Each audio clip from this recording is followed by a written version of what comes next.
aan ku bilaabnay maamul goboleedyada Puntland iyo Galmudug ayaa maanta heshiis ku gaaray magaalada Gaalkacyo waxyaabaha ay ku heshiiyeen waxa kamid ah xoojinta amniga la dagaalanka argagixisada adkaynta xiriirka ka dhaxeeya shacabka labada dhinac iyo qodobo kale wariye Axmed Caawil Jaamac ayaa warbixinta nooga soo diray Garowe madaxweyne waxa ay ka wada hadleen arrimo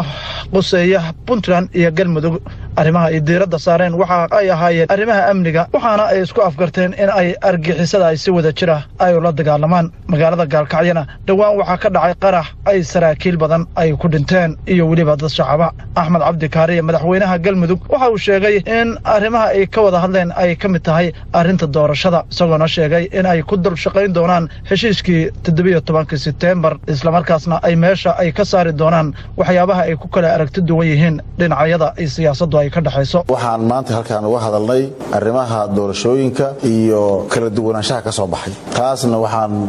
meel isla dhignay inaan ka howlgalno ka shaqeyno sidaan horeyba asaaskeedii iyo bilowgeedii uga wada shaqeynay guulna looga gaaray mar walba doorashadu waxay leedahay waxyaabo la socda oo aan ka harin waa tabashooyinka iyo kala duwanaanshaha tan waxay leedahay muhiimad gaar ah leedahay aragti gaar ah leedahay dhinacyada oo dhan inaan hawsha iyada ah si dhaqso ah wada shaqeyno saaxiibadeena kale ee dawladda xubnaha ka dawladda federaalka ah iyo dhinacyada kale oo tabashooyinka ay ka jiri karaanba inaan dhamaynteeda aan ka shaqeyno aad baan soo dhaweynay aragtiyo aan isleenahay insha Allah saaxiibadeen waa u gudbin kartiin oo waa la kala shaqeyn karaa oo waa lagu dhamayn karaana waa kaleen waxaan ka codsanaynaa uguna baaqaynaa dhinacyada oo dhan in laga wada qayb qaato si ay ku dhamaan lahaayeen doorashadana si habsami lagu gelina geesta kale madaxweynaha Puntland Saciid Cabdullaahi Deni ayaa waxa uu soo hadal qaaday arrimaha doorashada waxa uu sheegay in ay ku howleeyeen sidii ay khilaafaadka ay meesha uga saar lahaayeen waxay haddana istusiyeen maadaama heshiiskii hore la gaaray 17 September ee meelaha qaarkood mudmadu ka soo noqday haddana inay u istaagaan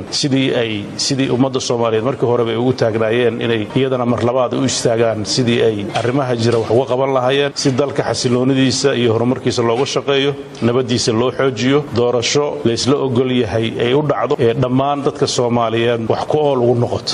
waxaan rajaynaynaa hadii Ilaahay idmo anagoo xilka u nasaaran yahay xilqaan dheeriyana isaarnay kaashanayna